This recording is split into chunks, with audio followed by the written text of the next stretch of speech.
guys, welcome to episode 10 of my Mortal Realms review. You'll notice that I am alone again this week.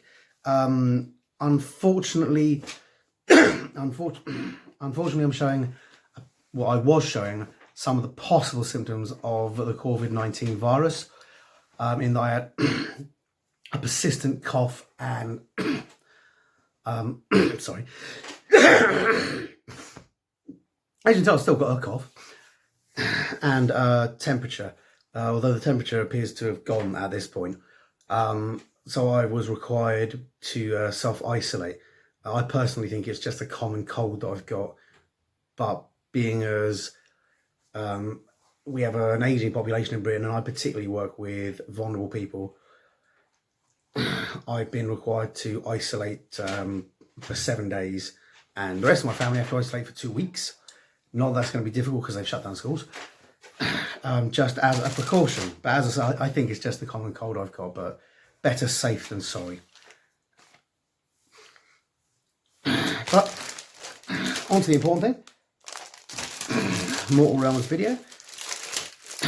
Let's have a look at the plastic, as I'm sure that's what you all want to see. Here we have, oh, I've just knocked the thing. Let's get me back in center. Here we have the plastic of a Tomb Banshee. Fantastic looking model. Slightly older than some of the others. This one is 2010. You can kind of tell because she's still got things like the higher collar and a little more corsetry, and particularly the square base. So she is a little bit more indicative of the original Warhammer Fantasy. They've sent us a round base with it. I believe when you get this, it comes with a round base. The detail is fantastic. The stylization is different from the Mirmorn Banshees and some of the newer stuff. Got a lot more, as I say, a lot more spiky bits and stuff like that, which is what you would expect from the old fantasy undead. As you can see, this one is more stylized like the vampires, and in fantasy things like the banshees and the likes tended to work alongside vampires rather than as they do now, being almost exclusively their own thing. The detail in the model is very good, pretty fantastic actually. You see there, it's quite a delicate model, which is pretty much par for the course with a lot of the undead. I think, sorry guys, as with the previous undead from Mortal Realms, you're going to have to be very careful in packaging it, possibly even more so. In addition to that, we got Corn Red, which is a nice deep red. It's reasonably kind of scarlet in and of itself, but once you start doing washes and that, you're going to get something nice and deep. If I hold a blood red, a Mephiston red here for comparison, you can see it's, I don't know if you can see on the thing, but let's base. You can see it's substantially darker and a little more blue than it is orange, giving it more the color of blood that you see in things like syringes and that, as opposed to the Mephiston red, which is a lot more brighter and oranger, which is more the colour of blood once it's been exposed to air. If you ever wonder why blood goes orange when it's exposed to air, that's because carbon dioxide hits the hemoglobin, and basically the same reason the rust is orange, hemoglobin goes orange. Signed by our undead liege Ian there. Straight into the Banshee on page 1. Fantastic piece of artwork. The Nighthawks Tomb Banshees basically states the tomb. I'm not going to do my usual silly voices because my throat's too rough. Tomb Banshees are bitter spirits who were tormented and betrayed in life. They find no relief in death and are cursed to shriek their wailing cries as they haunt the mortal realms. Though they are solitary, Nagash often commands them to fight with his Nighthawks. So Tomb Banshees are different from Mirmorn Banshees in that they operate alone. So that's cool. It says here, they're deadly opponents for any mortal. The touch of these ghostly spectres can stop a beating heart. The chill daggers they carry, which is the same weapon as the Mirmon Banshees, can pass from but delivering a killing blow. Yeah. Their most powerful weapon, however, is their scream. The howl of a Tomb Banshee can instantly kill, for it freezes the blood in their victims' veins. So that's pretty cool there.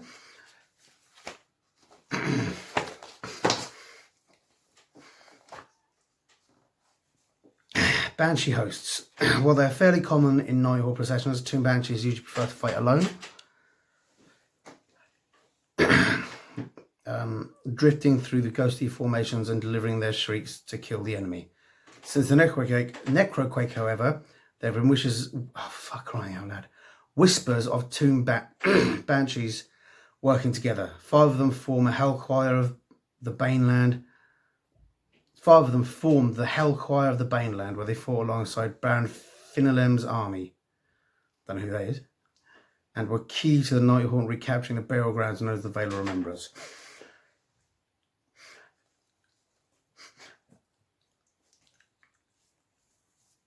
We've got lingering hatred here.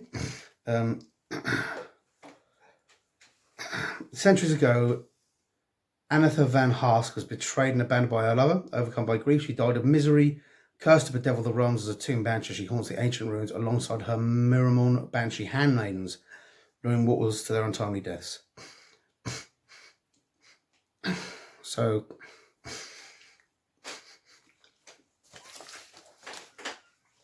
these guys lead Mirmon Banshees. Next, we're going into the forging of a Stormcast Eternal. Stormcast Eternals are perhaps Sigmar's greatest achievement. Each of them is created from the soul of a hero. Of a brave hero of order. And they fight with the strength of 12 men. So does Banana Man, strangely enough. Creating such mighty warriors requires some of the most complicated, powerful magics in existence. It then goes on to discuss how they create them, what the stuff is, what the technical details are.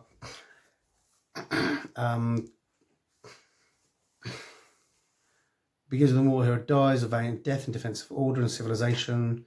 Sarshos are snatched up by Sigmar before they reach Shyish and taken the vaults of Azir. Soon the soul's time will come, and they are guided into a vast chamber known as the Chamber of the Broken Word. In this vast chamber lies the Forge Eternal, where souls are broken apart and reforged. Cairns tempering.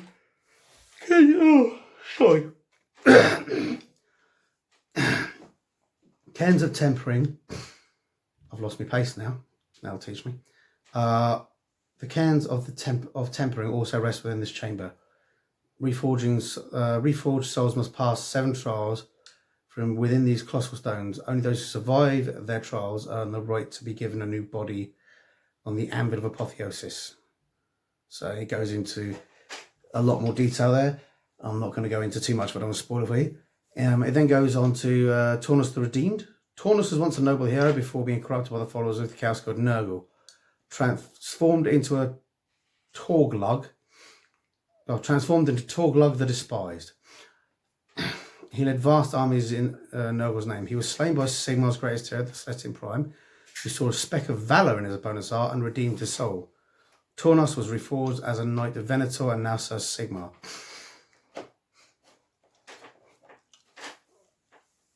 Which is interesting because it kind of shows that you can, that they can reclaim people who've fallen to chaos. I guess it would depend how you fall into chaos, but it's certainly interesting. Next, you've got Danik Bloodwing. Danik's mortal life ended when he fell from a cliff during a battle, taking a Chaos Champion with him. Danik never struck the floor, for his soul was taken to Azir. They've got a few more explanations there. I won't go through them all. Next, Realms, Wake Not the Dead. Across Shyish, the desperate and the damned scratch a cursed living, stealing from the crumbling tombs and haunted mansions of the forgotten dead. There are riches to be won from such thievery, but the risks are great, for in Shyish the dead still walk, and their vengeance is terrifying to behold. And you've got a nice little story there about them robbing from there. And a little blurb there about grave robbers and how awesome the stuff is. More story, more story.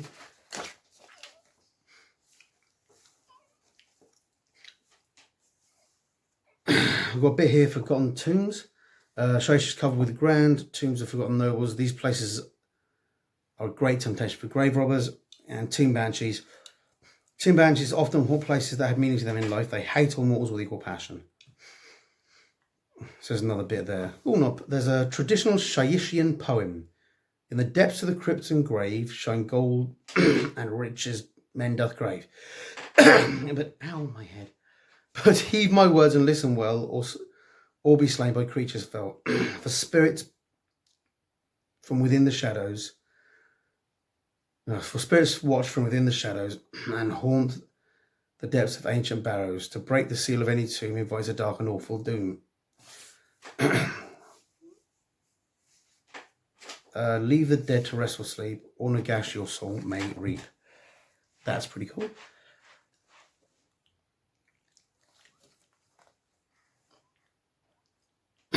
Next we've got how to build a tomb banshee, something I may leave until after my cough has calmed down a bit, although it's not as bad as it was. It's got a simple stage-by-stage thing there. It specifically tells you not to use the square base, and it gives you the standard clipper safety warning, and so that you don't lose an arm or a leg to the clipper. Nice and simple, just one page there. Next, how to paint. How to paint Tomb Banshee. How to paint Tomb Banshee. Possibly there should be a Tomb Banshee. I don't know. In this paint guide, you'll be painting your Tomb Banshee model as well as applying your new colours to other Night Haunt models. So go to the basic of coating it with white, coating it with Nighthawk oxide. Then it's telling you to paint the Night Haunts with Cantor blue and the Tomb Banshee with a deep red. That's all cool. Looks a bit solid to me. Frankly, I prefer them the way they were. But it's up to you how you paint them. And then you've got all that going on there. Next, we've got the Chill Blades Hearts of Ice. You're using the Tomb Banshees there, along with your character. No, you're not using your character. You're using the Tomb Banshees against 3 Secretors. You need your battle map, dice, range ruler, coin, or other small marker. So your Tomb Banshee, Mirror Banshee, and Secretors. It says set up the Tomb Banshee, but I cannot see the Tomb Banshee. Oh no, there she is at the back. So using your Mirror Banshees and your Tomb Banshee. On top of the spaces marked on the side of the map. The lightning is for the Secretors. The skulls are for Banshees, and that's standard. And you choose who'll be the Storm Cosplayer and who'll be the Night player. Night player. There's your setup there. Taking turns. You got your War Scroll references there. Secretors attack, and again is straight into attack here. Pile in, pick targets. The Storm Cosplayer picks which unit each attack will target. A model can only attack a unit if its base is touching. So you can you can attack the Banshees, or you can attack the Mirror Banshees. Sorry. Or you can attack the Tomb Banshees. Then you've got to hit 2 melee attacks each hit. Hit with 3, wound with 3+, save on a 4+, do 1 damage. Then okay, wounds. The Storm Smite Great Mace, which is the big one. 2 melee attacks, hit with a 3+, Great Mace Blast. If it's a hit roll is a 6, it does D3 hits instead of 1. To wound with a 3+, Banshees on a Banshee saves on a 4+ damage on 2. And it goes through how to allocate wounds. Add up the total damage one at a time. The player being attacked allocates 1 wound for every damage. If a model is already wounded, you must continue to allocate models. You must continue to allocate wounds to it until it is slain. So you can't spread your models across. You continue allocating to the same guy. Slain models, as you allocate wounds, you remove models with 0.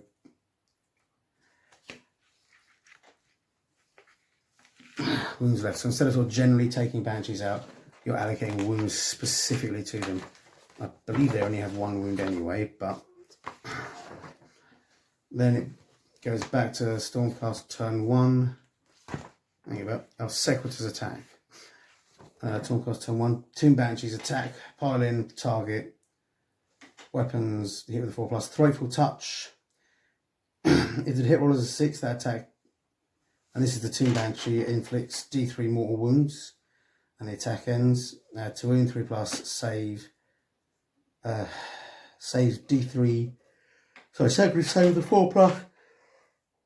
Damage D3 from the Tomb Banshee.